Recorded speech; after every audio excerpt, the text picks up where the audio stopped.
Oh, welcome, fam. Episode 41 today. Just quick recap. Last week we had Lucas Giorgio in talking about coffee, but also talking about jumping out of planes and setting world records. I just finished listening to that episode and I thought it was awesome. So definitely check that out if you haven't. But today we have a different thing going on.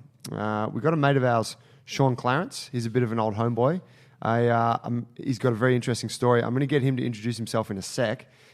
Before that, I just wanted to let you guys know of a couple of things.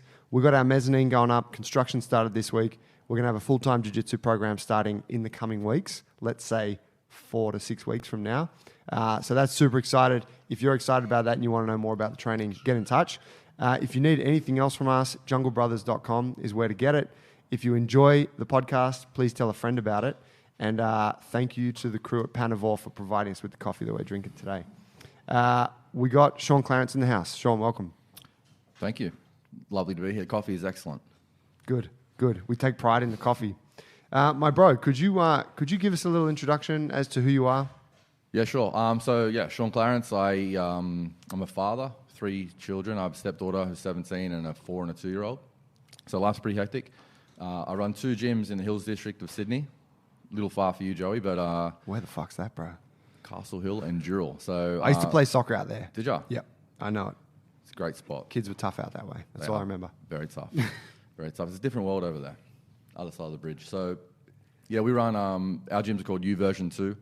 Functional style fitness, I guess. That's it. That's me. I spend my life trying to get people fit and trying to change their lives and looking after my kids. Right on. Yeah. 3 kids, 2 young ones and a 17-year-old, did you say? Yeah. So I've got the full spectrum. So I've gone through high school and I'm about to start primary school next year again. So we go again. Right on, man. Yeah. That's cool. Yeah, it's awesome. And your gym, we've had a little bit of involvement with that in the past. Mm-hmm. We actually met through a business coach, a mutual business coach that we had. Yeah. So I guess I've seen a little bit of your growth and you guys sort of coming up, and you've had the second spot for, is it a couple of years now? No, it's 12 months last week. Yeah. Okay. It's super fresh. Very fresh and still growing, but a second gym is challenging. So if you're thinking about it, just think properly about it. Right on. It's a struggle. In terms of what's the biggest struggle? I think the biggest struggle for us was that we had a really good opportunity to open. The space that we had was perfect for what we wanted. But in terms of coaches and systems, we weren't quite ready for it. But it was just too good an opportunity to pass up. So we had to jump straight at it.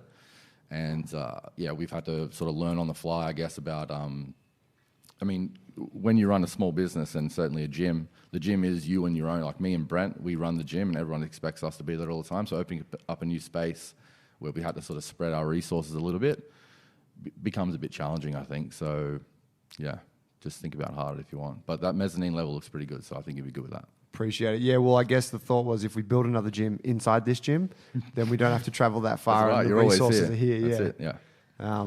But that's cool. Yeah, I think we'll heed that advice because... It's definitely worth it.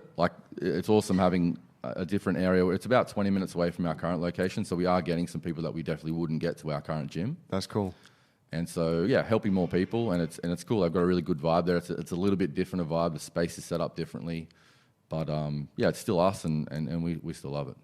You version 2. You version 2, mate. You just a different version of you. I like that. So you have a style about your training, which we're going to go into. Yeah. And I think it seems to be a part of the brand, of your gym a little bit.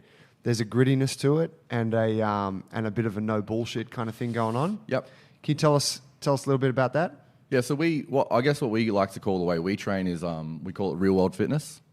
So we're trying to prepare people for the real world, whatever life is going to throw at you, and also give them freedom to do whatever they want in the real world. So we have a lot of members that love going hiking all the time. We have members that do mixed martial arts and go surfing, and also a lot of parents. So people dealing with kids and it's hard work. When you're 2 kilometers from your car and your kid doesn't want to walk anymore, you got to throw on your shoulder and walk him to the car. So we try and just get people ready for the real world in terms of our strength conditioning is all based around the real world. We do a lot of sandbags, a lot of strongman stuff, a lot of odd object training.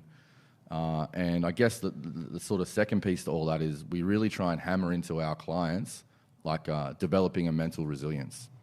I think it's important, not only for training, but for life. Like, the truth is that a lot of shit happens in life that isn't ideal and isn't how you want it to be. And I think training's a really good tool to learn how to sort of navigate those tough times. How do you go about that in terms of, do you incorporate it into the training, or is it part of the dialogue? So it's part of a lot of the content we deliver through our private groups and through emails, and we hold like workshops and stuff. But we have certain days at training where we say, like, today's like a mental toughness session, and the workout's not going to be fun, or it's going to be super boring, and you have to achieve a certain goal before you can tick off that you won or that you finished. And we also, within those workouts, we will change the rules to the game, change the workout on the fly, add extra, whatever. We just try and replicate like things that can happen in the real world. So that's how we incorporate it. And then what we do is we do it like once or twice a week, and we'll always post that night or the next day reflecting on, this is why we did what we did, and these are the lessons that we try to get you to learn from that particular workout. That's really cool. That's a fucking cool idea. Yeah, that's really cool. And how do people take to that? Do you get some bad responses in the middle of the workout? Yeah, of course. But I mean, truthfully, the people that don't respond well are the people that we spend more time with. Yeah, cool. Yeah, and we just sort of say, hey, like, is this showing up somewhere else in your life? Because you can't expect it to be perfect all the time. So your training's not going to be perfect, and the workout we set's not going to be perfect. So we spend extra time talking to people like that and trying to make them see like the purpose behind it. Yeah. And I think if you do spend time so explaining to someone like, this is why we're doing it. It's not just we're just trying to kill you for the next hour. There is an intent to it. I think if you take the time to do that, they generally, I'd say 95% of the people we do it with respond really well. Yeah. That's so cool. Yeah, it's good. Did you grow up? Were you born and bred in that zone, Western Sydney?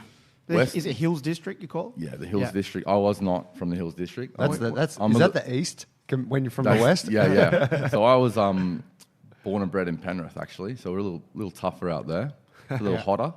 Yeah. So I grew up there, but my wife now was living in the Hills when I met her. Yes. And I just needed an excuse to get out of the west, mate. So boom, I moved in as quick as possible and got out of there. Yeah, That's cool. Yeah. What about Brent, your business partner? Brent is a Hills District. He's a Hills boy through and through. It's a very insular area. Everyone knows everyone, so everyone knows Brent. Yeah. Okay. Yep. I mean, not that I think you guys are the same, but you definitely both have a vibe. You have a we have a toughness. vibe. He's a little bit different. He does softer. Things, I wouldn't say that. He's much better at jiu-jitsu than me, so I'm not going to be saying that in public, but definitely. He's different to me. He has a different style, a different way he likes to train people. But I think together we mesh really well. The program's a real reflection of how we like to train. Yeah. And we'll go into a little bit further about my personal story and how that evolved. But it definitely is a reflection of the both of us. And now we have like more coaches coming in. And, if you're going to work with us, you can't be completely different. Like, you have to have some sort of similar mindset. And I think they're coming in and throwing in their flavor as well. And it's helping us grow the program and grow the gym in the direction that we really want it to go. Yes. Which is awesome. That's cool, man. Yeah, it's cool. Good for you guys. Mate, you've recently completed something that's pretty hectic and I guess an experience that most people would not voluntarily put themselves through. Mm-hmm. You're wearing a T-shirt today. It says Team No Talent and then Neverrest under that. Can you tell us what that's all about? Yeah, so this is a long story, so I'm glad you got your coffee, mate. I'm ready for you. Settle in. So I think, look, so the Neverrest Challenge was something I completed a month ago. But the journey towards the Neverrest Challenge started about 18 months ago. And as I was saying just before, like the gym, the whole vibe of the gym is real world fitness and being ready for anything that life's going to throw at you. And the truth is that I used to be like that, but there was a period of time, maybe for the last 3 years, that I fell off that wagon a lot myself personally. And so I felt really like I lacked my authenticity within the gym, and like I felt like a fraud, to be honest with you. So, and a lot of people didn't know that, and I've spoken to a lot of people like since I've gone on this journey about what they thought of me back then, how am I different, et cetera, and they definitely would agree that I was putting out this vibe, this persona of this person who was, liked to get uncomfortable, did the work no matter what, never missed a day, et cetera, et cetera, et cetera. And I just wasn't that person.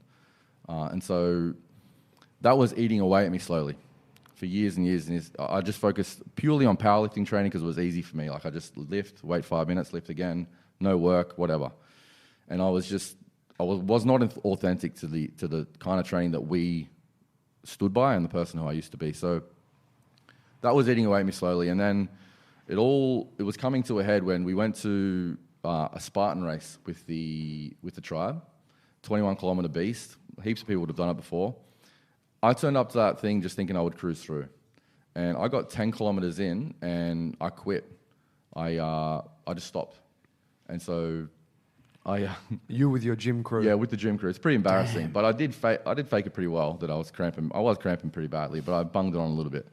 But you knew I knew I quit. Yeah. Yep. I like to use the phrase, like, if my kid's life was on the line, would I have got to the end? Like, of course I would have. Yeah. I quit. I tapped out. So that time I was waiting for them to come back. They had about another 8-9K to go by the time I got into camp. And man, I remember sitting there just being so embarrassed about the situation I got myself in. I remember crying about the situation I was in because I just felt like I'd gotten so far from the person who I used to be and the person who I wanted to be. And so that was the catalyst for me to make some pretty big changes, not only in my life, but also in my training. And so then I started to go on this journey of like trying to get that back and trying to be more authentic and trying to be a lot mentally tougher. I remember listening to a podcast with David Goggins, and most people should know who David Goggins is. And if you don't, go listen to one. Go listen to David Goggins for sure. And he was talking about this whole other world that exists on the other side of hard work and on the other side of intense suffering and putting yourself in an uncomfortable position over and over again. And I just remember hearing that, and I just wanted to know what that was. And he didn't really articulate what that was very well. And I just remember thinking, fuck, man, I need to find out what that is, what that's like to be mentally tough. Because I'd wanted to be mentally tough my whole life, and I'd been faking it, and I wasn't that person. And so, yeah, so I started to go on that journey. And it all ties in with coming back to the Neverrest challenge now. So my brother Greg and I, we got together one day, and our brother Nathan had cystic fibrosis. And if you've ever been with somebody who's had like a genetic condition, a life-altering condition, it's tough, man. Like, you feel really helpless. Like, you're just watching them go through this thing, and there's nothing you can do about it. So we got to the point where we wanted to do something about it. And we sat him down and said, hey, we want to create an event where we get some donations to go towards finding a cure, but also raise some awareness. And he was, blown away by that, very excited. And I selfishly decided and said to them, I want to make it like an endurance event, like something hard for 24 hours. And they're like, oh, are you sure? Like, you're willing to do that? I said, fuck yeah, I want to do that. So I was thinking, it's going to kill two birds with one stone. I'm going to raise some money and awareness for my brother, show him some support, but also it's going to force me into going on this journey where I have to change the person I am to be able to complete this very public event. Yeah. Wow. Okay. Can you sip your water? What is cystic fibrosis? What does it do? Yeah, it's a genetic condition that attacks. Essentially, I mean, there's a lot of different parts, but essentially it attacks the respiratory system. A lot of mucus builds up on the lungs, and it just eventually sort of makes it very difficult to breathe. Right. Most people with CF have like somewhere between a 10 to 20% lung capacity of the average person.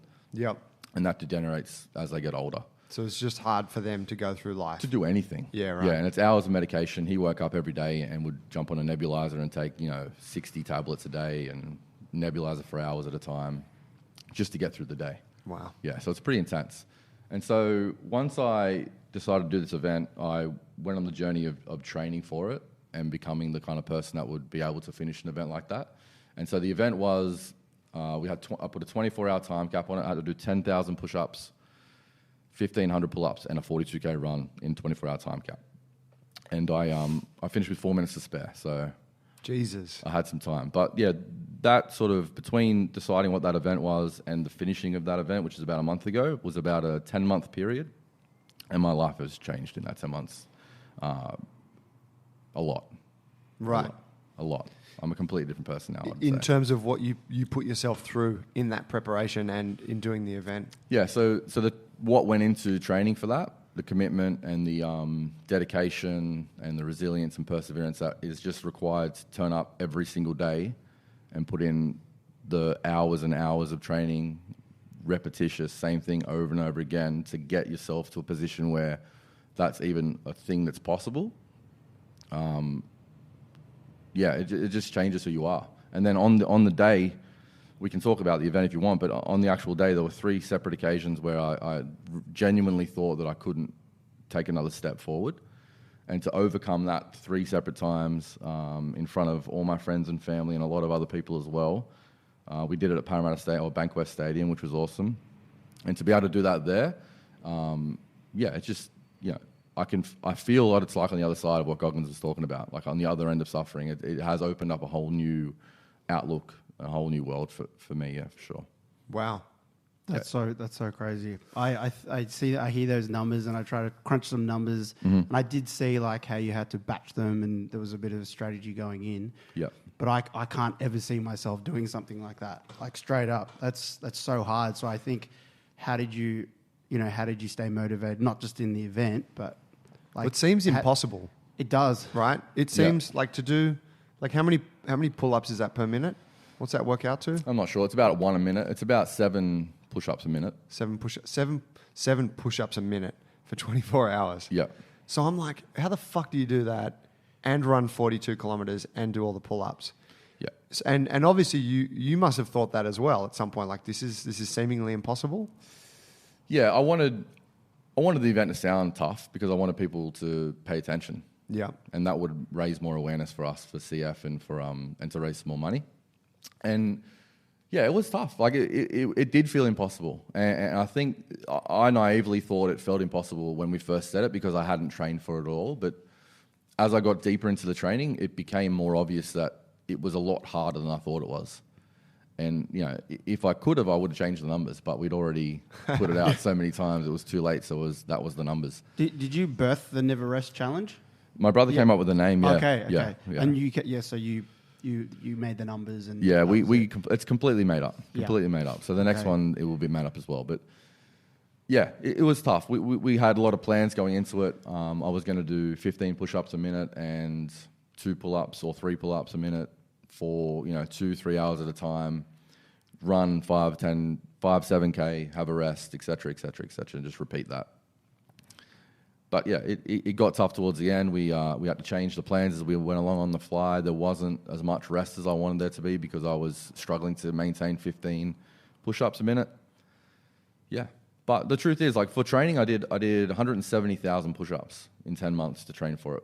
So wow. I was as ready as I could be. Yeah. And then it became a thing on the day where it was that mental toughness I was seeking. It was, my body will keep doing this if my mind allows it to. Yeah. Yeah. If I can find something a little bit extra, if I can find the will to continue to just do rep after rep after rep, my body will do that. It's ready for it. It's trained, and it's just a matter of willing it to get it done. Yeah. Can you? How about like for me, the training up towards it? Mm-hmm. I kind of what was harder, the event itself or the training towards it? Because I see like, on the actual event, it's showtime. You've got the whole day, everyone's there, and somewhat that there's an accountability you have to perform. So maybe there's that extra push. Mm-hmm. But say 10 months out when you need to get up every day and do, and I remember seeing some of your posts, it was like the boring training and it was so repetitive. Can you talk about like, was that harder in a sense because you've got like days to kind of tap out? Yeah, it was hard. The hardest part was the last 3 months leading into the event because I'd done 6-7 months training. I was at that point, at the very start, I'm excited about the event. I'm taking this journey to become a different person. I'm taking this journey to complete an event that is seemingly impossible, and it's exciting. Mm. So a part of the story that's important about sort of that question is in January, so this is in November last year. In January this year, my brother passed away. Which was hard. It was like obviously the toughest thing I've ever gone through. We were just so close, me and my brother, and so to go through that was horrible. But it sort of, after the initial like shock and sort of grief that I was going through, maybe a couple of weeks after, it sort of reinvigorated my want to do the challenge, and it made it even more real for me because like we're doing this because we want to raise awareness for cystic fibrosis, and the truth is that it kills people, and it took the life of my brother whilst I was training for the challenge. So it's real. Yeah. And it became more important to me, and it sort of concreted the reason that I'm doing it, and the whole why around it just got a lot bigger. Yeah. And so then I had another spurt of energy for the next few months. But then the last 3 months before the event, the volume was way up. Like I'd just been slowly building up the volume the whole time. It was 3-4 hour sessions. Somewhere between 3 and 4 hours, 5 days a week. And the other 2 days were like 1 or 2 hour sessions every single day. Like no matter what's on in my life, no matter what the kids have to do, no matter what work I've got on, that training has to happen or I'm not going to be ready. Yeah. And then the last maybe 6 weeks before I did the event, I did a test night where I did it overnight and a Saturday night. I wanted to train it like in the middle of the night and see how that felt. And I did 4,000 push-ups, 600 pull-ups. I didn't do any running. I just did it from like 9 till 3 in the morning. And that like scared the shit out of me because I realized how hard it was. Yeah. And I remember being in the shower after I did that about 4 a.m. and I couldn't turn the taps. Like my body was shutting down. I was cramping in my lats, my biceps. And I thought, how the fuck am I going to do 6,000 more and run a marathon and do 900 more pull-ups? Like I just felt panic in the shower, and I couldn't get out of the fucking shower, which was a nightmare. So that last sort of 8 to 6 weeks training was tough to get motivated because I thought I'm not ready. This event's huge. I'm going to embarrass myself, and the volumes got bigger again. Yeah. And so that last 6 was hard. That last 6 weeks was the toughest. But the actual day, it presented its own challenges, and I think that's that's where I learnt my most lessons. Actually, was during the actual challenge. Yeah, sure. Yeah, so that was awesome. So, like on motivation again, like on a day-to-day or say just at a point where you've hit the threshold and you've stopped, did you have tactics or did you have some training towards it? Was there something that you visualized? Obviously, big motivation was your brother and stuff. Was it like, what did you use, or was it just something that you just dig deep and it wasn't that articulate? Like, well, when Nath passed away, it got a lot easier. And up until then, it was only the first 3 months. It was pretty easy, the training anyway. Like, it was pretty consistent, but it was, like I said, I was excited about being on this new journey. But after Nath passed away, the motivation was easy. Like, every time I would struggle, we conveniently, about 6 weeks before he passed, we put, my other brother got my whole family to put their top 10 songs on Spotify on a playlist, top 10 songs of all time. And then he passes away, and then so that's my playlist, like every time I'm training. Yeah. So motivation's quite easy when I think about that. When I put that music on and I think about why I'm doing it. And I think about all the times that he struggled in life, like the fact that he went through 2-3 hours of medication every day just to fucking walk down the hall. It became, my problem seemed a lot simpler and a lot smaller than that. And I was more than willing to sacrifice myself and to suffer in that cause. I definitely couldn't have done what he did, and it was just sort of my way of like a little, like honouring him a little bit. And so I was okay with the suffering. The hardest thing was just the repetition of it. Yeah. Not the actual, I'm going to go train for 4 hours.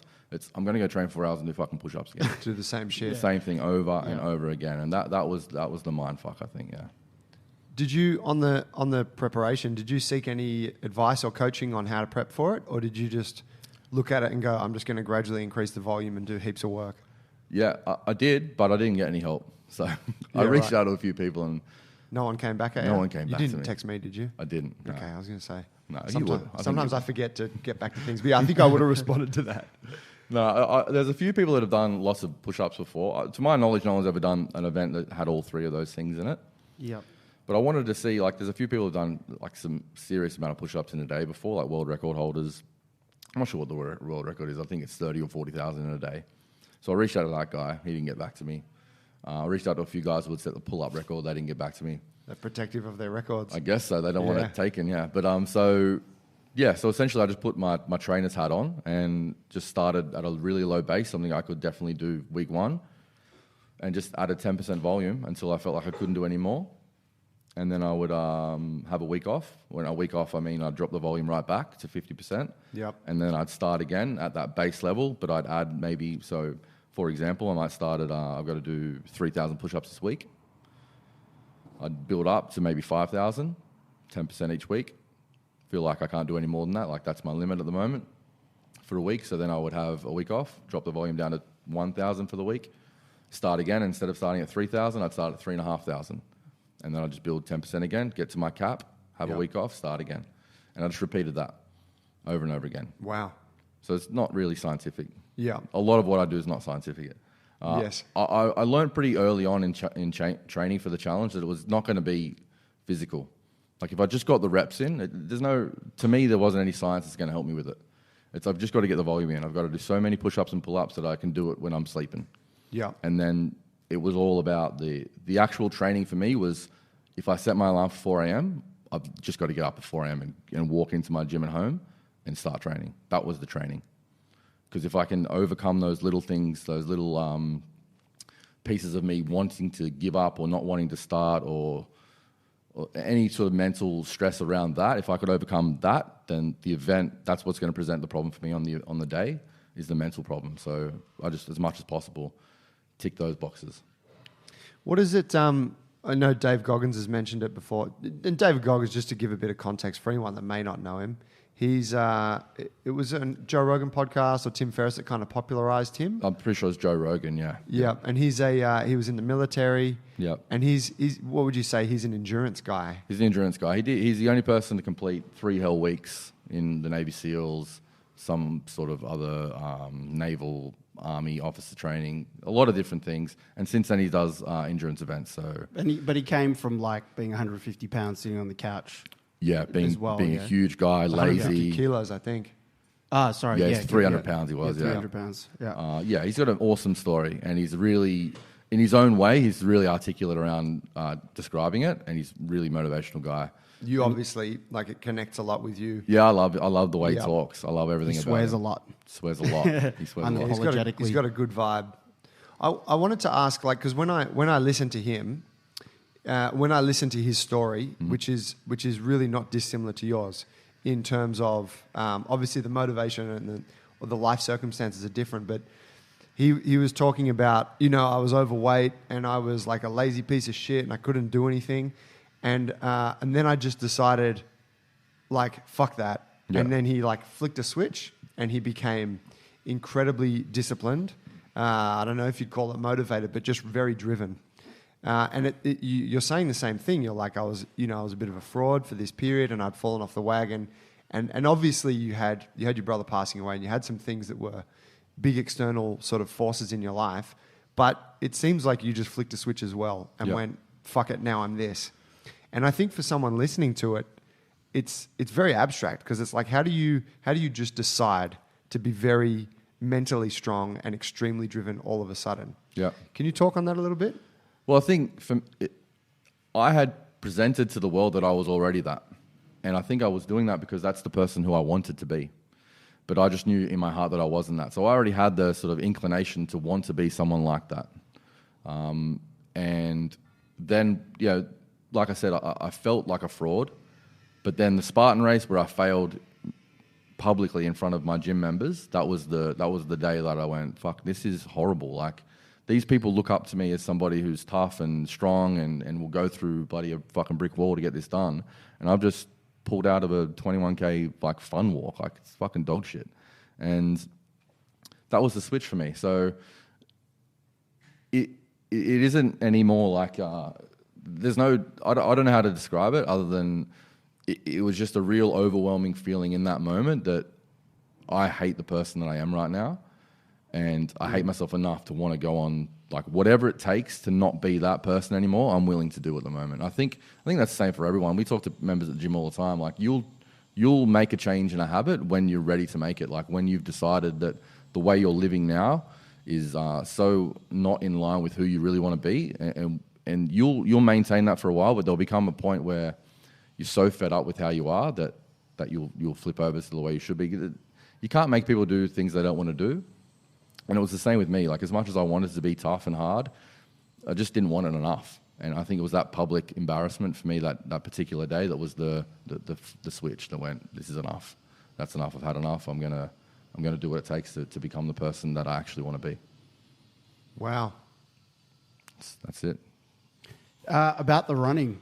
Yeah. You done running before? Like, No. you never did a marathon before. You don't look this? like a runner. No, that's right. No, I'm not a runner, So so you- I hate running. So prior to like the challenge, what was the longest run you'd done? Was it like, Actually, so yeah, it's a Running from none. the cops. Yeah. I didn't do any running, and then I started training for running when I knew I was going to do the marathon as part of the challenge. Yeah. But then I fell off running. I just, as much as I tried to be someone different, like I just went, fuck, I hate running, so I'm going to stop running for a while. And so I did a few months of just training push-ups and pull-ups, no running. And then my brother passed away, and then literally like 2 days after he passed away, I saw an event for cystic fibrosis fun run around the bay at the Bay Run, Roselle. Moines, yep. Yep. And I went and I did a marathon like 3 days later on no training. And Oh, wow. Yeah. You went and did that fun run. Yeah, I did that. I felt such in a, people handle grief a lot like differently, but I felt so dark the way I was feeling, and I didn't like how I felt. I didn't feel like I was handling it very well. And I've got a family and kids. Like it's just difficult when you're going through something like that to have to live normal life. And I just needed to get something out of me. So as soon as I saw that event, I went, I'm gonna fucking just run this marathon. I don't care how much it hurts. I don't give a fuck. I'm just gonna turn up, and I'm gonna run 6 laps of that bay. And I did it, and I just remember finishing it, and I just outpouring of emotion, and I felt better. No, I wasn't over my brother passing away, but I just felt like the darkness had gone out of me in that particular moment. So I'm glad I did it. But that's the only time I did running. So I did 42K run then. You did a marathon to prepare for a marathon. Yeah, yeah. And then I slowly incorporated a bit more running into my training when I realized it wasn't as bad as I thought it was. That's funny you mentioned the Bay Run. That's probably the longest run I've ever done in one go. Yeah, Just about with the one lap. Yeah. It's like 7.2 Ks or something like yeah. that. It's a nice marathon. Like it's picturesque. Yeah, it's So nice. if you're going to run a marathon, it's not a bad one. Yeah, it's funny, like what you say about like watching your brother kind of get sicker and sicker over time, and knowing there's only so much you can do. Yeah, And I was just thinking, like, you feel helpless somewhat, and you know that this is the fate, though. You kind of know what it's going to be like, and then having like something physical to express, something that you can do, feel like you can do, and I can see how that totally makes sense. yeah. Feeling so helpless and being so physical, and it made sense for you to do something like this for him. Yeah, absolutely. Cool. He, like I said, he suffered every single day, and I just needed to, as much as you say to him, hey man, like I see what you're going through. If you need anything, like I'm literally right here. Anything I can do for you, you can't do anything for him, So I needed to be, I wanted it to be public, and I wanted it to be a huge event. And as much as I wanted it to be about CF and raising some money, I wanted it to be about him. Like I wanted it to be my nod to him and say, hey man, I see what you're going through for the last 40 years, and I'm willing to give up 10 months. It's only a fraction of what you've done, but I'm willing to give up 10 months of my life of just putting all my energy into this one event and make it as big and as hard and as get as much money, as much coverage as we can, just to say thank you to you, to everything he's done. When he was born, he wasn't meant to see his teens, and so for him to battle through to the age of 40, he was never meant to have kids. He's got 2 kids. That wasn't easy. No, it's not easy, yeah. man. And he suffered every single day, and he did that only because he wanted to hang out with his family and friends. He didn't care about material things or anything like that. He literally just wanted time with people. And so it was just my way of just, I guess, saying thank you, I guess. Yeah, cool. Yeah. Really cool that the NRL came on board. How did that happen? I've got a friend, Aaron Warburton. So if you're listening, Warbo, shout out to you. He knows everyone. So if you need anything done, I'll give you Anything? anything. I'll give you Warbo's number. But he knew a guy from Souths, and South's major sponsor is Sutton's Motors. Yeah. And they have an affiliation with cystic fibrosis already, because I think one of the guys there, his daughter has CF. So they were more than happy to get on board. Sutton's were happy for us to jump on board, even though we're sort of a different.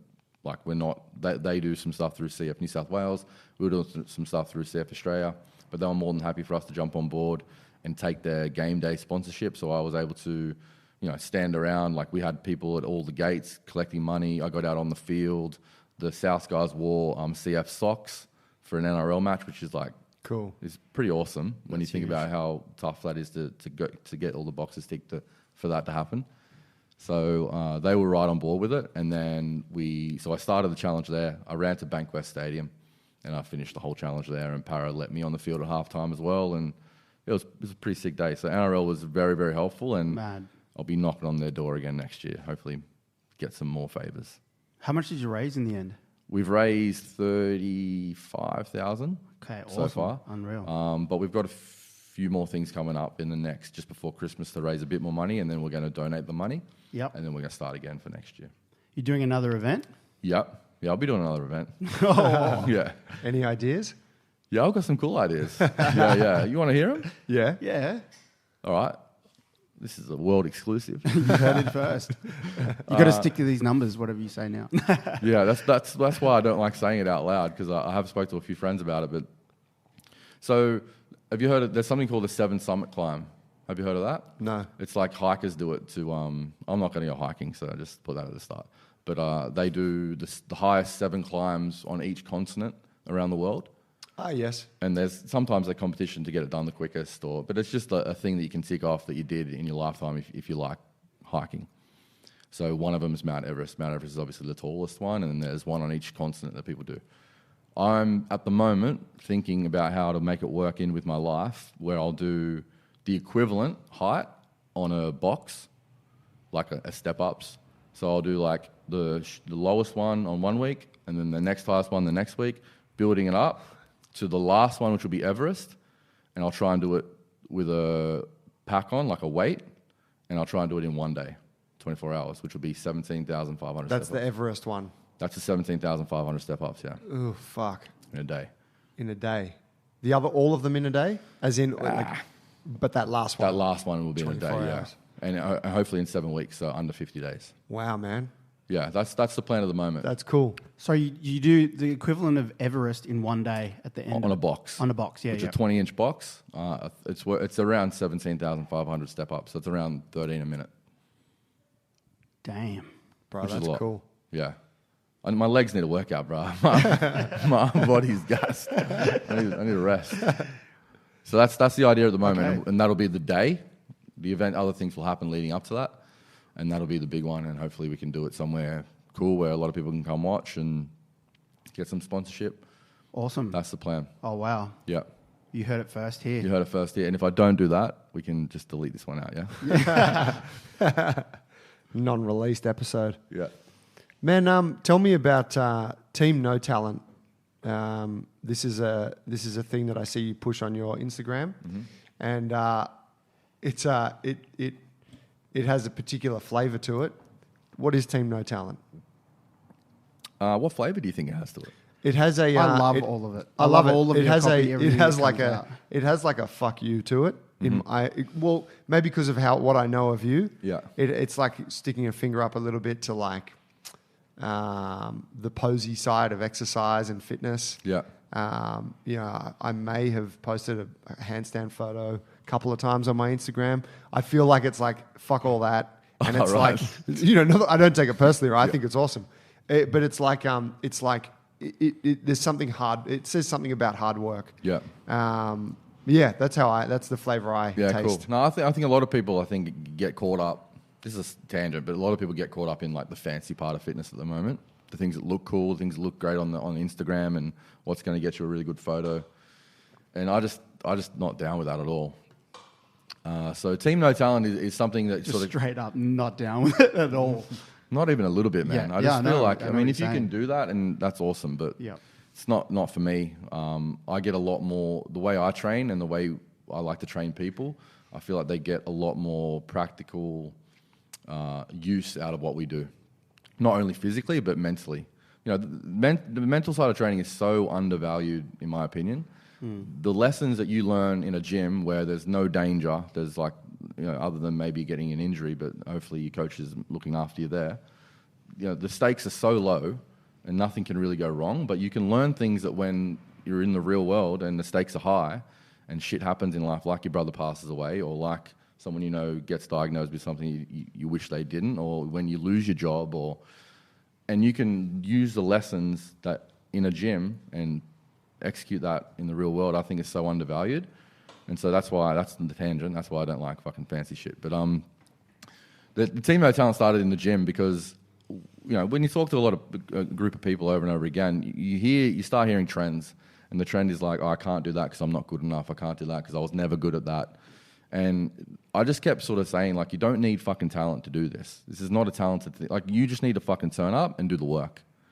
And, there's so many people that put obstacles in our gym. They used to in our gym, but just in the world that I think put obstacles in their way about, stories they've made up about themselves or stories they've made up about what, they see someone with something and therefore they must be talented or they must have been given it to them.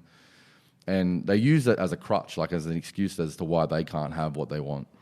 And Team No Talent is just like a hashtag I use about like saying, fuck that, like whatever you want, like it doesn't take talent to work hard. It doesn't take talent to put time into something or to be resilient or to be, persistent or persevere or to show grit. Like all these things don't require talent. They just require you fucking doing it over and over and over again. And so the message behind it is just, whatever you want, don't have a fucking excuse as to why you can't have it.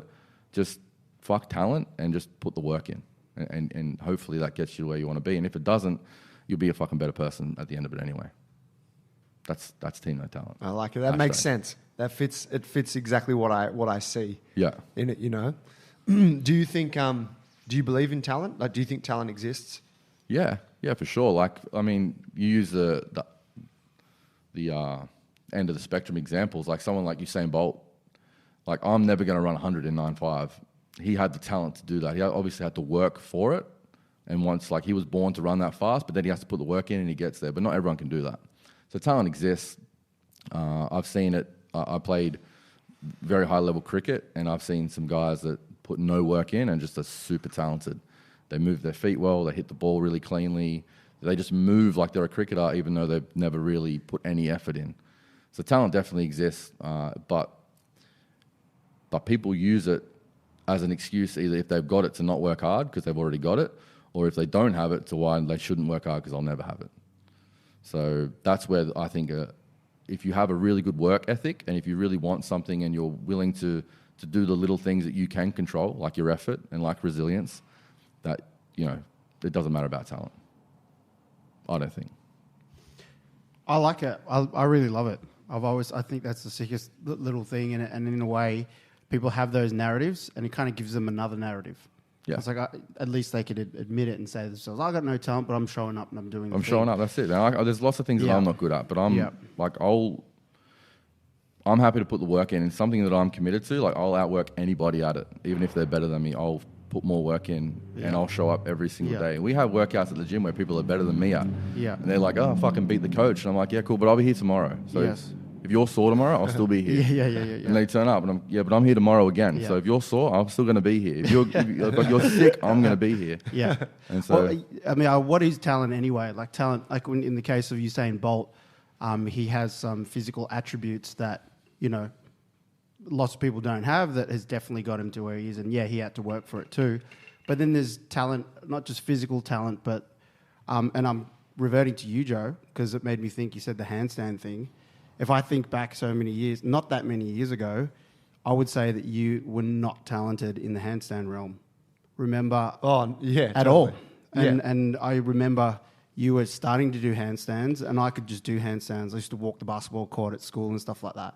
Yeah. So we'd go to Currawong, and we'd be playing around, and I could just do handstands, and you were struggling to kick up for 1 second in a banana handstand. Do you remember those days? Yeah.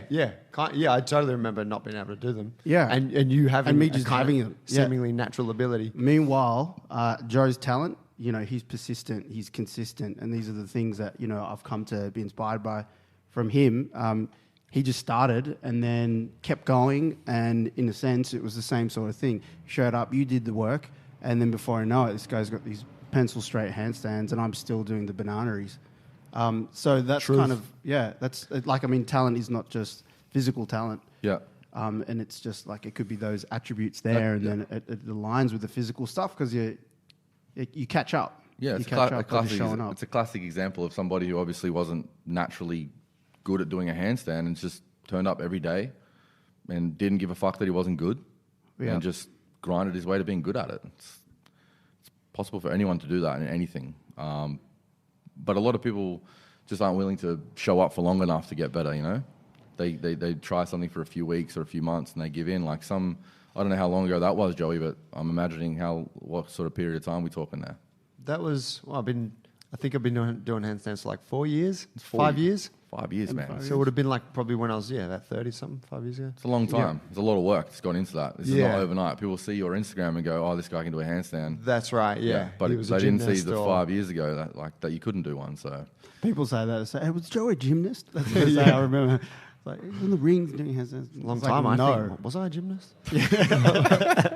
No, I put a post up the other day on my Instagram talking about how for the last couple of years, I've done like 2 to 3 days of strength training and 2 days of jiu-jitsu a week. Mm-hmm. And then I had a mate of mine comment and was like, dude, that fucking blows me away. Like, it doesn't seem like a lot. Like it, you know? And I was like, yeah, it's not a lot. But I'm like, man, I've done jiu-jitsu for 11 years. Yeah. I'm like, I've put a third of my life towards it. That's right. Almost, you know? Yeah. And it's like, when you think about that, you know, and it's the same with I see what you do. You kind of preach this with your training. It's not like your workouts. I like how you post what you do in your workouts and how simple they are. Mm-hmm. Sometimes you pick one exercise, sometimes you pick 3, and you just do like whatever, 5 or half a dozen sets of each, and it's done. But it's like you do that like every week, and that sort of compounding of just that consistent work is what equals the results. That's right. But most people aren't prepared to. It's almost like we can't perceive of compounding. Mm-hmm. Like we can't. I remember the first time I was shown a compounding interest calculator. Yeah. When like 3 years ago, when Coach Allen showed me how bank accounts work or like how interest works, and I was like, I'm not talented with money. I don't want to fucking look at this. He's like, let me just show you. And he, you know, you look at a compound interest calculator and you're like, fuck, my money can do that in like a bank account. Yeah. And it blew me away. And then I've heard people refer to it that we can't, because of how our brains work, we just can't perceive of compounding results. Yeah. And I think that's the same with training. People are like, but I don't get, like, what do you mean I don't have to do 6 days a week? Yeah. Or I don't have to, you know, it's like, no, you just do this thing consistently for a long period of time. That's it, man. You just, as much as possible, I try and tell our members to just focus on this week, just this week. Just nail this week. And then next week, we'll just nail that week. And then every single week, we'll just nail that one day, that 1 week. And eventually, you're going to look up and go, fucking hell, I'm way better than I was. And that happens all the time. But if you focus on the end all the time, you're not going to be there like straight away. And so you lose sort of faith in the process. And for me, the process with training and with a lot of things to do with that is all about just, the process is the day. Like the only workout that matters is the one I'm about to do. And it's just every single day, all I focus on is that one workout, that one thing, making sure I turn up, making sure I give it the effort and the intensity that I need to, and it's done. And you look up after doing that for 5, 6, 7 years and you go, I've come a long way from where I was. And even so much in like a simple example of the push-ups, like to do 10,000 push-ups in a day, like you think it's impossible, right? But if you did 2,000 this week and then 2,200 next week and you just did that over and over again, like you would do 10,000 a day. It's just about, if you keep focusing on the number 10,000, it's too hard. You just got to focus on the number for the week and just break it into small little things. And yeah, I think your ability to be short-sighted is very helpful in training, in my opinion. Your ability to look at just this one thing that I'm doing now over and over again, it can set you up for a lot of success long term. I really love the things you're saying. And yeah, I admire your energy and what you're bringing forward now. I wanted to ask, like, were you always like this, or when you were developing, you played cricket at a high level? Yeah.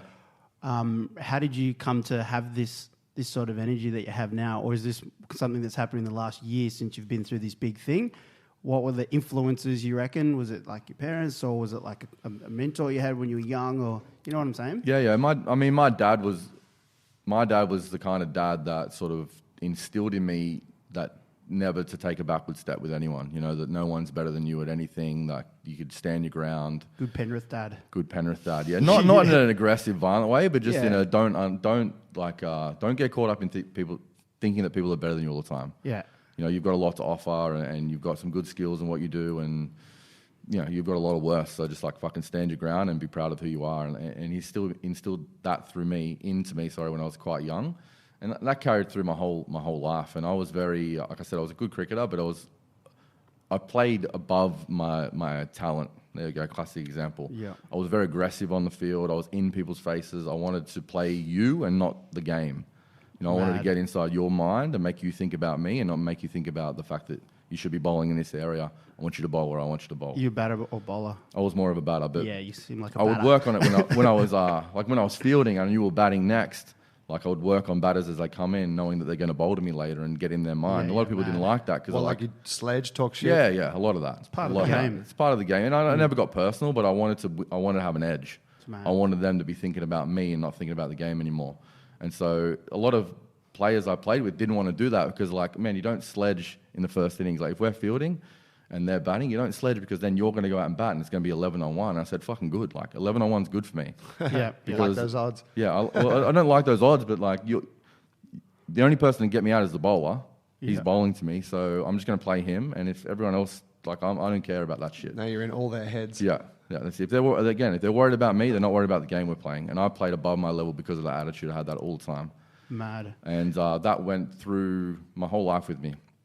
And then, I did lose it for that little period, but to get it back and to be where I am now, like, oh man, I can't describe to you if you did this challenge and you went through something similar like that, the level of self-confidence and self-belief you have is just, man, it's hard to describe. It's really hard to describe. Like it would solve we'd have world peace, I think, if everyone did a challenge like that. Like holy shit.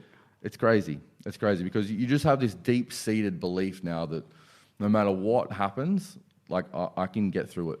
I can handle it. It's cool. Like the gym burns down. Like whatever happens in my life, I'm going to be all right because I've been on this journey and I've continued it. I've continued the same work ethic. It's just becoming somebody who I'm still working on it, of course. I have like days that aren't perfect, but I keep coming back to the same thing about just make sure, get in there, do the work, be ready. Get in there, do the work, be ready. Over and over again. And it's just, mate, it's changed my life. It's changed how I think about everything. Cool. When you say your dad instilled it with you, like how did he do that? Was there things that he repeated to you? Or was he just always a good coach? Because as a father myself, and you're a dad as well, and you're a very proud dad at that, is there any lessons there? Like how did he do that, and how are you with your kids and trying to instill that with them? How do you pass the torch? Yeah, I'm definitely trying to do that. I gave my son a strong name. He's called Samson, so I think that's going to help him out a little bit. How did Dad do it? So it's difficult to think about specific situations. I just remember, like, I went to school in Parramatta, and I remember getting suspended for, like, fighting, and Dad would say, like, what happened? And he'd say, that's all good. Don't worry about it. I'll handle your mum. I'm glad you did that. And so he just sort of, and same with cricket. He was like, man, you're a good cricket player, but like you're a good talker. Like I see the way you roll your brother up. I see the way you roll your teammates up at training. Like take that on the field. Like you can be better than all these people if you just fucking play them and not the game. Like cricket is about skill. It's a high level skill game because there's a lot of variables. But because of that, if you're not focusing on those variables, then you can really not play as well as you can. So he would often talk to me about how to get into the other opposition's mind and picking out certain players that don't handle it very well. And so he was a decent cricketer as well, but he saw that I had potential for that. My brother's a very, very high level cricketer, my other brother, and he instilled that in both of us, and we were both sort of like that. We'll both definitely never take a backward step on a cricket field, and that just rolled over into life for me. Yeah, and so then passing it on to my son, man, it's difficult. He's 4, like it's just he doesn't take a backward step now anyway. Like he'll tell me how he feels immediately. Being a dad's tricky. Being a dad is so tricky. I found it very difficult with Emily, who's 17, my stepdaughter. When I got together with her mum, she was 4, and so she went through primary school, high school when I was with her mum, and different situation with a girl. Yeah, it's different, man. It's hard to tell a girl. I don't know. I still don't know how to handle that as well as I want to. I don't know how to arm a girl with the tools to go there and handle the way that girls can be with each other. Yeah. like serious reputation destroying, and she's gone through some tough times through innuendo and rumors, and I don't know how to handle all that, man. It's above my pay grade. I just try and make her feel good about herself, and with her specifically, she was going through a lot of that stuff, Emily, when she was like 13, 14, and I tried to get her in the gym and just give her some confidence about, you know how to move your body, you're a strong girl, you have some really good qualities about what you do in life, you're really creative, you're an excellent rider, like just try and big her up as much as I can so that she knows that when she comes home, no matter what's happened at school, like this is my space where I'm safe and this is my space where I know that I'm valued. So Mad. I guess I'm going to do that with my son as well. I'm not sure. I've got a daughter who's 2. I'm not looking forward to her growing up. She's exactly like her mum, man. She's super stubborn, very like, not backward and coming forward. Let's say that. Okay, yeah, cool. What about you? How do you handle that? Like, what do you think about how to instill in your kids messages? I guess, I don't have any set principles or anything like that, but listening to you... You do. I do, but they're not like on the top of my head, you know. Some people have like, 3 things that they always do or whatever. But yeah, like I see your dad, like it's always having that space, encouraging them and giving them self-belief. But like first and foremost, it sounds like he was pretty invested in you, and I was being there for those conversations. So I think one big thing is being present, and especially with schools and stuff like that, having our kids being looked after by people for the majority of the week, and we have like the smaller portion of that. It's valuing the time that you have with them when you do have it with them, and trying to be invested with what they're doing in that time. So they feel like, it's not just the 2 hours at night, but I'm also concerned about all the other stuff they're doing. I try to really be as like I treat them like kids. And, you got to be the boss. I don't know, I'm somewhere in between boss and friend. For sure, but I try to be as real as possible, and I don't wrap anything in cotton wool. And I save that for, for the times where it's appropriate, at night and in situations where they need that hug. But otherwise, I talk to them just like an adult. And I always have that perspective of, like you said, like real world. And my perspective is I'm preparing them for the real world.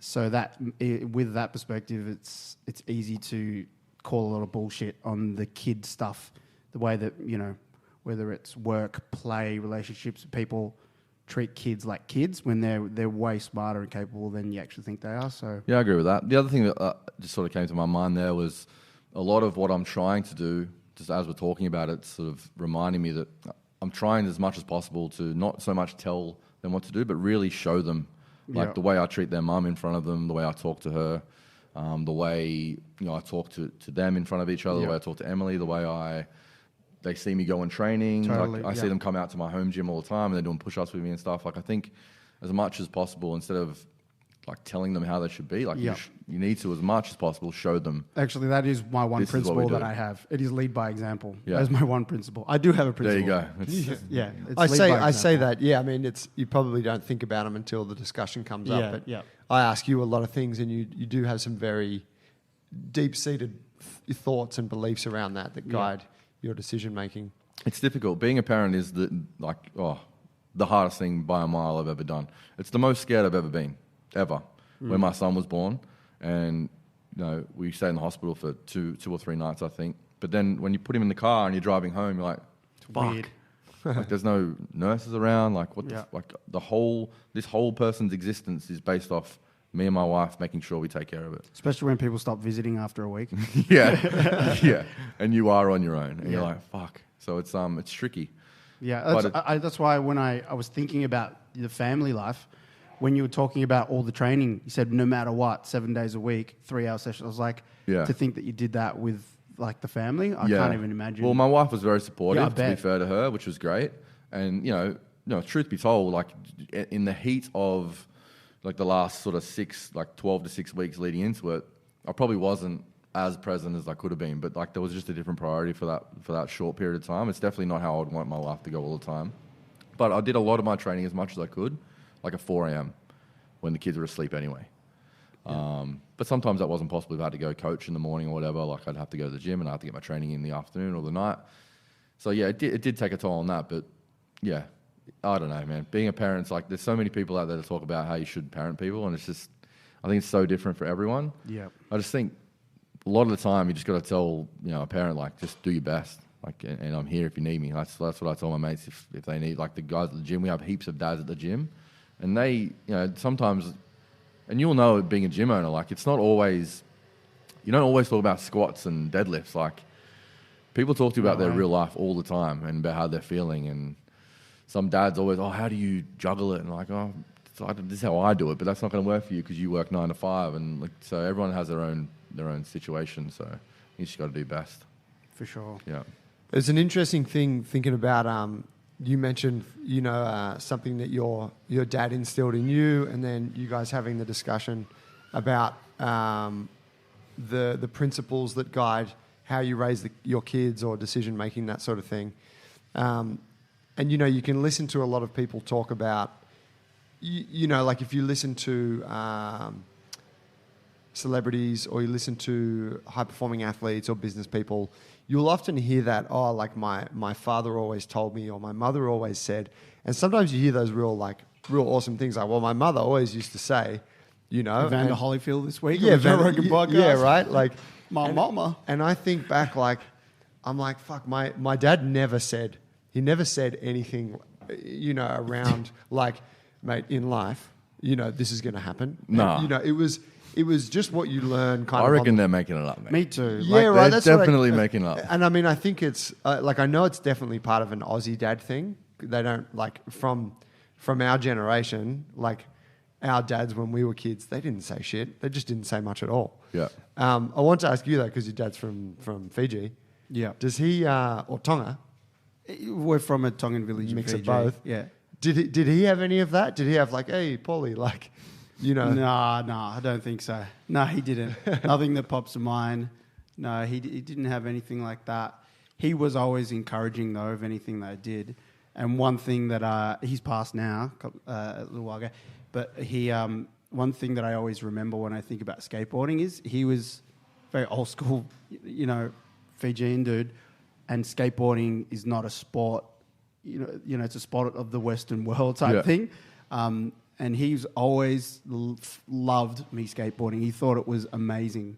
And and I always remember that. How funny. Yeah, I used to catch the bus across and then traverse across the suburb on my skateboard and just thrash and get on another bus. He always thought it was amazing. But yeah, he was just always encouraging, but nothing like the plaque, the tattoo that I'd get on my arm or anything like that. Yeah, like when you're in your 40s and you dream back to like sitting on the stairs with your dad and he's like, son. Yes, yeah. It's like Those the conversations flashback. don't happen, I don't think. And my dad, like I said, he did that, but he did that through little conversations about specific events. He didn't say, listen here, mate.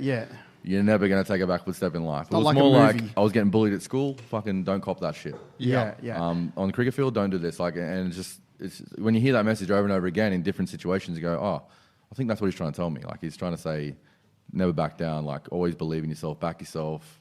Don't let people walk all over you. That sort of an attitude. That's what I got from it. Yes, but he didn't that's say right. that in terms of like get your notebook out. I'm going to fucking lay some This shit is the down. one, mate. Yeah. Yeah, and there's like the whole lead by example. It's those little interactions they have with you. How you respond to what your kids do is so important. Yeah. On every little situation, so you got to be careful about contradicting yourself on how you react to things. You can't just, especially when It's hard, you're but that's 4 hard, and isn't it? stuff like that. Yeah, it's hard to do, to be consistent all the time with them. Yeah. But I think that's why ultimately the person you are comes out in your kids. That's right. Because no matter how much you try and fake it, you'll always revert back to who you really are, and they'll see that. I think someone said I can't remember how it was. I'll butcher it, but it's like, kids do more of what you do rather than what you say type thing. Yeah. So, I agree 100%. And I mean, it's funny you say that. We should the people don't actually sit down and say, hey, listen up, I'm about to bang some shit on you, like life lessons. With my brother passing, I'm actually going to start. I have started making some notes. I'm putting together something for my son and my daughter, because I just thought, I don't know, it's just something to think about. It's just if something happened to me, nothing of me gets passed on. Mm-hmm. Only through what other people say about me, nothing from me. Yeah, right. Because they're too young to remember at the moment. Yes. So it's important. I don't know why, but it's just important to me that I write down some of the things that I value in life, some of the things that I would tell them as they get older. So I'm going to do that. So maybe That's cool. Maybe that's something you can think about. I don't know. I just thought if I get hit by a car on the way home, like, How does it get passed on? yeah, it's just hopefully, but yeah, hopefully my wife does me justice. But I mean, this type of thing, the Neverrest challenge would be a big legacy already. Like Correct. You said, you sacrificed that time while you were training for Yeah. it, so for a bigger example for them. yeah. But that's a cool idea. Something to think about. Do you ever feel like because looking at like thinking about the fact that those specific memorable conversations weren't had, it was more of a value that you picked up from them in the general kind of time spent living together and whatever. Whereas our generation and us, not our whole generation, but us as individuals, we're very and as business owners and all that thing, we're very invested in our own development, so self-development and personal growth. We see the value in it, and so we go after it. And do you think that is perhaps like a pendulum swinging back the other way, where we're like, oh, we didn't get like my dad never went to a fucking like a course on how to become create a better mindset or whatever, right? Yeah, yeah. Like, so do you think that our efforts in those areas are perhaps a response to that? And that we look at those things and think, you know what, I want to have those conversations with my kids. I want to pass those things on because maybe it wasn't passed on as directly to you, and you now see the value in it. That's a great point. I really think that's a really good point. The thing is, what makes me think about that is when you say that, you hear people say, celebrities and whoever say, oh, my dad told me this. I feel like maybe you crave that a little bit, like, oh, my dad didn't tell me that. Yeah. Like, I can't Makes you remember feel like you lost out a little bit. Yeah, like maybe it would have been nice for him to tell me that. And so maybe the knee-jerk reaction to that is trying to find that for yourself, and then my willingness or your willingness, whoever it is, to pass it on to their kids. I definitely feel like, as much as it will be about actions, there will definitely be a time when my kids get a bit older and they can comprehend things a little bit more, that I will try and teach them things that I've learnt that I think is valuable for them to learn, or put them on the path for them to learn that lesson themselves. One of the biggest ones for me is there's been heaps of things that I haven't done because I've like been scared to do it, like, or it's too far out of my comfort zone, that when I look back might have been a really good opportunity.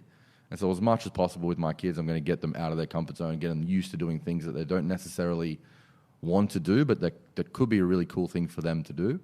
Because I know personally that's held me back a lot over my 18 years of being an adult.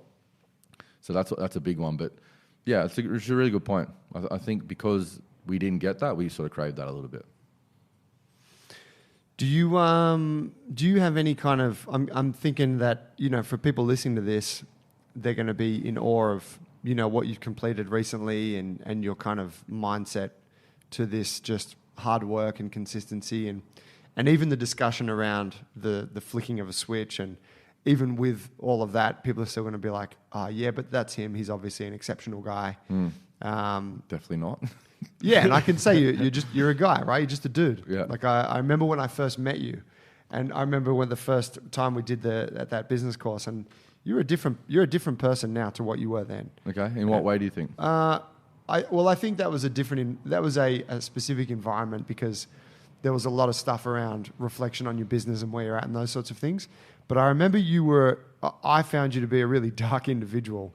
I was like, man, that guy's dark. Like you seemed really negative that day. Yeah. Or for those, actually the first day I remember you were like much more so. The second day you had changed a little bit. But then I remember when I saw you some months later, you were different again. I'm like, holy shit, man. Like this guy, there's a whole side to this guy that I would never have picked up on that first meeting. Yep. And then if I think about having followed your journey, just your training journey and your business growth and all those things over the years, and then now speaking with you here, it's obviously, it's vastly different. Yep. From my perspective. So I guess what I wanted to ask at the end of all that is, what advice can you give to people who are thinking, well, he's exceptional, but maybe I could take some steps in this direction? Yeah. What could they do in their everyday life or in how they approach their training? So, I mean, what you're describing is how I felt. I was at that point, it was probably a couple of years ago. I just know that I wasn't the person that I wanted to be. and that now I am living the life that I want to live, and I'm still on that journey, but I'm on the path now. Whereas back then I was like way off the path of where I wanted to be. And so I think what it took with that Spartan race, it took the flick of the switch, but all that was doing was like me reminding myself that I want to get back on the path, reminding myself this is the person who I want to be, this is the path that I want to be on, and so get fucking back on the path. And so I think if anyone's out there feeling a bit lost or feeling like they're not where they want to be, for me personally, I already knew who I wanted to be. Like, it was deep-seated. Like, I wanted to be a leader. I wanted to be someone who set an example. I wanted to be someone who people would see as would have a really good work ethic, who wouldn't take a backward step, who was tough, who was strong, who was hard. All these things, for whatever reason, are the things that I value and that I wanted to be. And so I think they need to just try and get in touch with, like, what are the things that are important to you, and is your life aligned with those things at the moment? Like, I stood for all those things, or I wanted to, but I would like wuss out in workouts, or I'd skip days off, or I'd sleep in, or I would cut reps short, or I would like not make the phone call that I should because I'm not sure that I want to talk to that person today or whatever. Like, I would just do all the things that were easy and were so far away from the person I really wanted to be.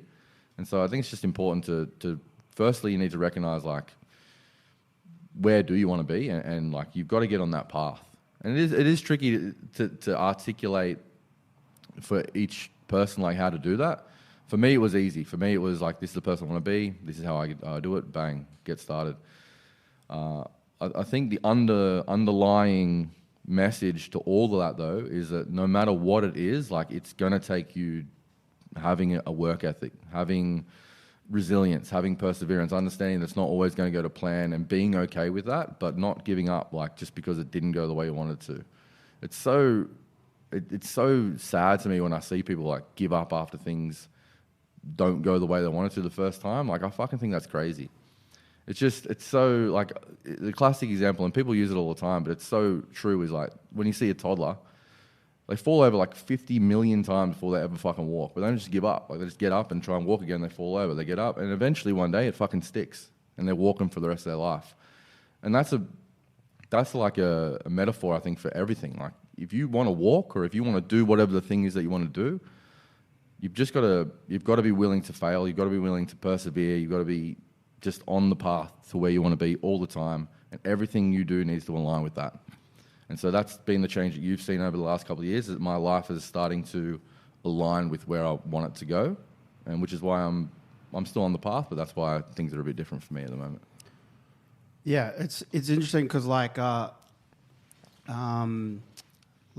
think, like, for kids, for younger people, say school and 20s and stuff like that, and living in the modern age, I think, like, failure, or, you know, they've got so many options. Yeah, so that often with so many options and so much stimulus, they're not sure where they want to be. Mm-hmm. And I kind of identified when you said, you know, you found out, you know, where you wanted to be, and then you got to get on the path. And I think, like, finding out where you want to be is, number one, like, really difficult for a lot of younger people. Yep.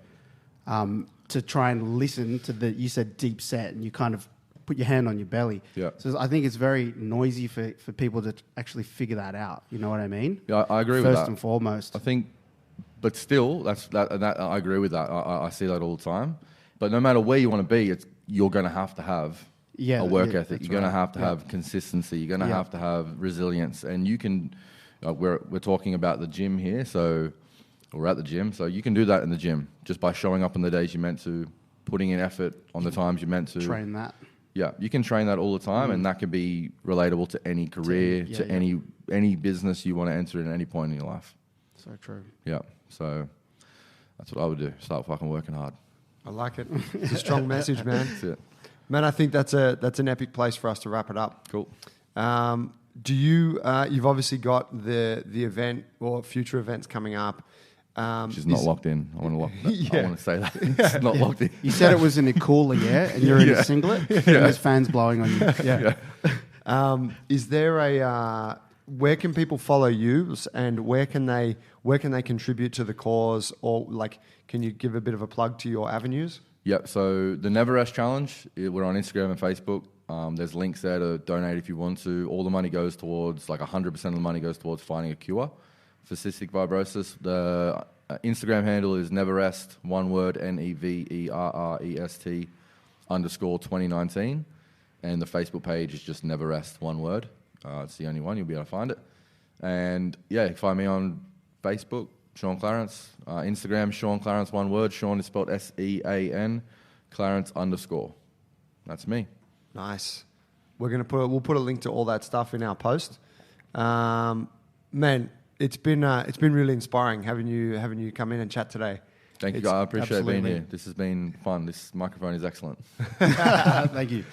Yeah, it's cool, bro. Thank you. Thank you for making the time. And obviously, sorry, it's awful to hear about your brother passing and all those things, but it's amazing to see what you've been able to do with a really heavy situation, how you've been able to change that into something that is a force for good. I think, well, everyone's going to face it. This is the reality of life. So, it's important to me that I took that time to grieve about it, but then I've got to make something good out of it. Otherwise, it's just been just another shitty thing to happen in life. So, I think everyone has the opportunity to do that when they're faced with something bad happening. Yeah. Nice. Thank you, bro. Thanks, guys. Appreciate it. Thanks for listening, fam. That was Sean Clarence. That was episode 41. That was a killer episode. If you found that inspiring, please share it with someone. Pass it on to them. Just say, hey, listen to this, because Sean's message can go a long way just for helping other people deal with tough situations. Couple of pieces. If you need us, you can get us at junglebrothers.com. We got to thank our boy Tree down at Panavore for providing the coffee we're drinking today. We have our next coach's internship coming up next year in early March. There's a couple of spaces left. If you're keen and you want to take your coaching game up a few notches, get in touch. We also have our mezzanine being built, and our full-time jiu-jitsu program will be starting soon. So, thanks for listening, guys. Please share the thing and be well. Catch you next time.